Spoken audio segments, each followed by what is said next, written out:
This factory doesn't just build products, it thinks, adapts, and in some cases, barely needs humans.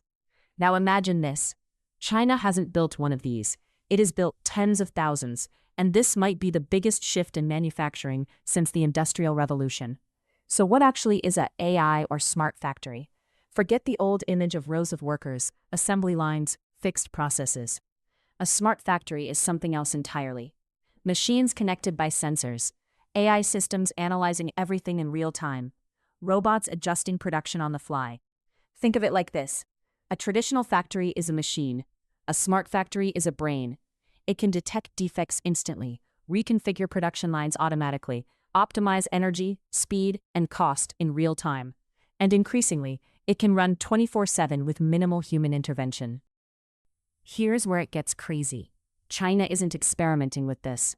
It has already built a multi-tier system of over 35,000 smart factories, including thousands of advanced ones and hundreds at global leading level. This covers nearly every major manufacturing sector: electronics, appliances, EVs, chemicals, textiles. This isn't the future. This is already deployed at national scale. Let's go inside one. At a smart factory by Haier in Qingdao. This isn't just automation, it's something more advanced. The entire factory runs on a 5G connected system. Machines, robots, and systems are all synced in real time.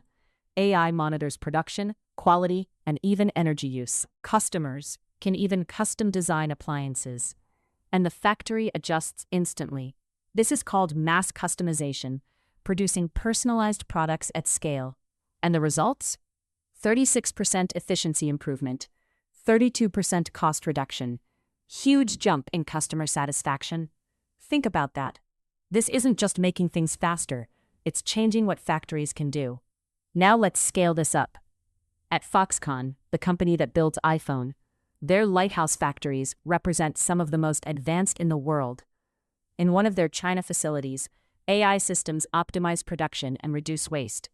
IoT tracks everything from machines to carbon emissions. Entire processes are digitized and continuously improved. These factories are recognized by the World Economic Forum as global benchmarks. And Foxconn isn't stopping there. They're replicating this model globally, because once you reach this level of efficiency, you don't go back. Here's the key insight most people miss. This is not just automation. Factories have been automating for decades. What's new is intelligence plus integration. Every machine, every process, every decision connected into one system that learns and improves. It's basically AI applied to the physical world. So why is this happening in China first? 3 reasons. 1. Scale. China builds more than any other country, so gains here matter more. 2. Ecosystem. Robots, EVs, batteries, AI, all integrated into one supply chain. 3. Real-world deployment. Instead of testing in labs, China deploys, then iterates fast. That feedback loop is everything. This changes more than factories. It changes everything. Products get cheaper and better.